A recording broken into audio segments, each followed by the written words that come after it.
बड़ी खबर आप देख रहे हैं। खबरों की शुरुआत और सबसे पहले बात चुनावी हलचल का जिक्र कर लेते हैं। हरियाणा और दिल्ली के उम्मीदवारों की सूची जारी कर सकती है बीजेपी। कल अहम बैठक होने वाली है। 10 सीटों पर उम्मीदवारों का ऐलान हो सकता है गुरुवार को। हरियाणा में लोकसभा की 10 सीटें हैं और अब तक ये तय नहीं हो पाया है कि कौन होगा उम्मीदवार, लेकिन खबर है कि कल संसदीय बोर्ड की बैठक है और इस बैठक में फैसला यह हो सकता है कि कौन होंगे उम्मीदवार। ये साफ हो जाएगा। गुरुवार को सभी 10 सीटों पर उम्मीदवारों की सूची जारी हो सकती है, ऐसी संभावनाएं हैं। अब तक दिल्ली के उम्मीदवार और हरियाणा के उम्मीदवारों का नाम अब तक सामने नहीं आया है। दिल्ली के 7 सीटें, हरियाणा की 10 सीटें। कल संसदीय बोर्ड की बैठक होने वाली है और माना जा रहा है कि इस बैठक में दिल्ली हरियाणा की सीटों पर फैसला हो सकता है। 2014 में हरियाणा की 10 लोकसभा सीट में से 7 सीटें बीजेपी ने हासिल की थी और इस बार दावा किया जा रहा है, बीजेपी कह रही है कि 10 की 10 लोकसभा सीटें वो हासिल करेगी।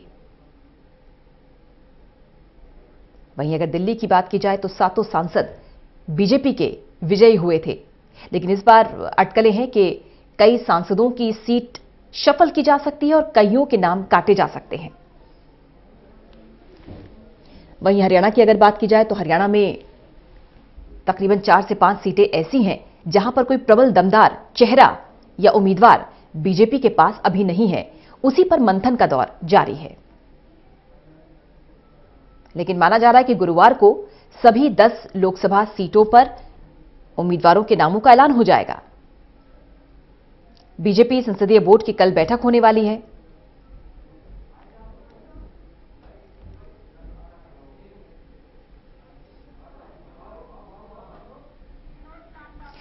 विनोद लांबा हमारे सहयोगी जुड़ गए हैं। विनोद, अब क्या अपडेट आपके पास, क्योंकि खबर आ रही है कि कल होने वाली है बीजेपी संसदीय बोर्ड की बैठक और ये कल साफ हो जाएगा कि दिल्ली और हरियाणा में कौन होंगे बीजेपी के प्रत्याशी। निश्चित तौर पर संसदीय बोर्ड की बैठक बुलाई है तो उसमें जो फैसला हो सकता है दिल्ली को लेके और हरियाणा को लेके। दिल्ली को लेकर तो भले ही जितना प्रोसेस रहा हो, लेकिन हरियाणा को लेकर मैं स्पष्ट तौर पर आपको बता सकता हूं कि हरियाणा चुनाव समिति की जो 2 राउंड की बैठक हुई थी उसके बाद मुलाकात अमित शाह से भी हो चुकी है।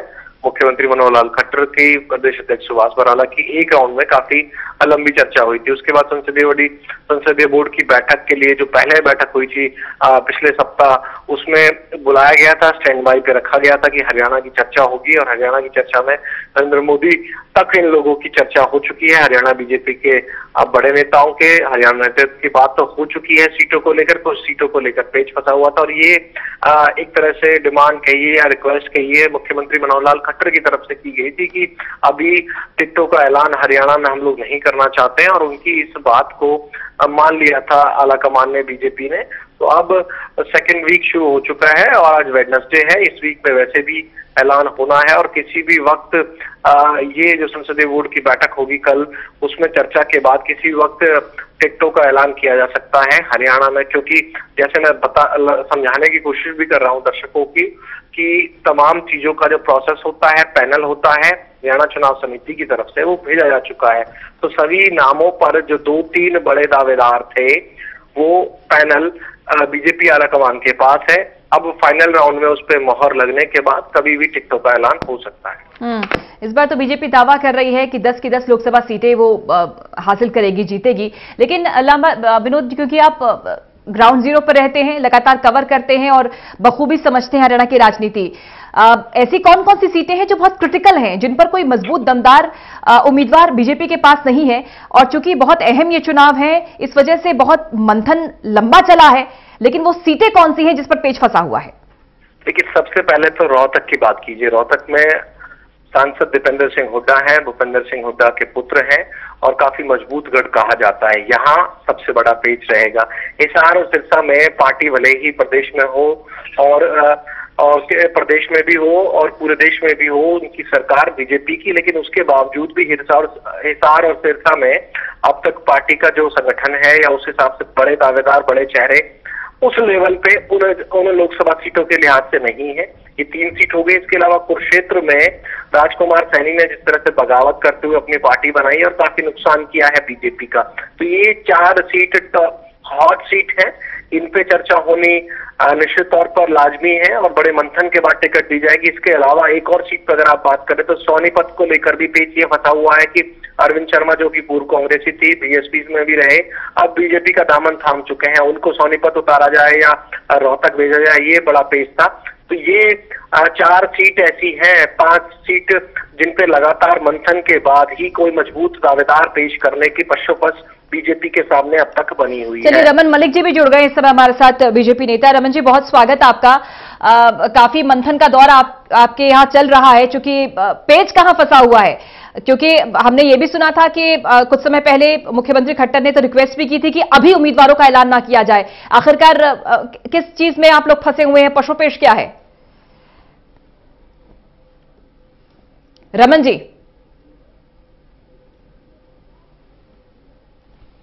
रमन मलिक जी, आप तक आवाज पहुंच रही है क्या? एक बार फिर से बता दें अपने दर्शकों को कि कल होने वाली है बीजेपी पार्लियामेंट्री बोर्ड की बैठक और माना जा रहा है कि हरियाणा और दिल्ली के उम्मीदवारों का ऐलान हो सकता है। अब तक 10 सूची आ चुकी है बीजेपी की, लेकिन दिल्ली और हरियाणा के उम्मीदवारों का नाम सामने नहीं आया है। हरियाणा में 10 लोकसभा सीटें हैं, पिछली बार बीजेपी ने 7 सीटें जीती थी और इस बार दावा यह किया जा रहा है कि 10 की 10 लोकसभा सीटें बीजेपी जीतेगी। लेकिन कैसे जीतेगी? कुछ सीटें ऐसी हैं जो कि हॉट सीट मानी जा रही हैं, जहां पर पेच फंसा हुआ है, उम्मीदवार कौन उतारा जाए, इस पर काफी लंबे समय से मंथन हो रहा है। हालांकि अब यह माना जा रहा है कि कल जो बैठक होने वाली है उस बैठक में ये निकलकर सामने आ जाएगा कि हरियाणा में कौन होंगे बीजेपी उम्मीदवार। रमन जी, आप तक आवाज पहुंच रही है क्या? नमस्कार रमन सर, बहुत स्वागत आपका। और अब तक पेच फंसा हुआ है क्या सर? हरियाणा में कौन होंगे उम्मीदवार, क्या ये तय हो चुका है और क्या ये मान लिया जाए कि कल पार्लियामेंट्री बोर्ड की जो बैठक होने वाली है उसमें ये साफ हो जाएगा कि हरियाणा के प्रत्याशी कौन होंगे? देखिए, पार्लियामेंट्री बोर्ड की बैठक, पार्लियामेंट्री बोर्ड अपना काम करता है। जहां तक पार्टी के कार्यकर्ता हैं, हम सभी कार्यकर्ता हैं और किसी को भी पार्टी जो दायित्व देती है हम वो काम करते हैं। तो इसमें पेच फंसने ना फंसने का ऐसा कोई विषय ही नहीं है। 10 की 10 सीटें भाजपा स्पष्ट बहुमत से विजयी होगी। क्योंकि हरियाणवी एक हमने सिद्ध करके लेकिन रमन जी, ये तो आप मानेंगे, रमन जी, ये तो आप मानेंगे कि 2014 का इलेक्शन अलग था 2019 से। 2014 में आप लोग विपक्ष में थे, लेकिन 2019 में तो चूंकि आपकी जवाबदेही सुनिश्चित है, जनता आपके कामकाज पर मोहर लगाएगी। ऐसे में जाहिर सी बात है वो उम्मीदवार आप उतारेंगे जिन्होंने काम किया होगा 5 साल में। देखिए, मैं आपको वही बोल रहा हूँ, 2014 में लोगों को ये नहीं पता था कि भाजपा क्या कर सकती है। 2019 में लोगों ने ये देख लिया है कि भाजपा ने क्या क्या करके दिखा दिया है।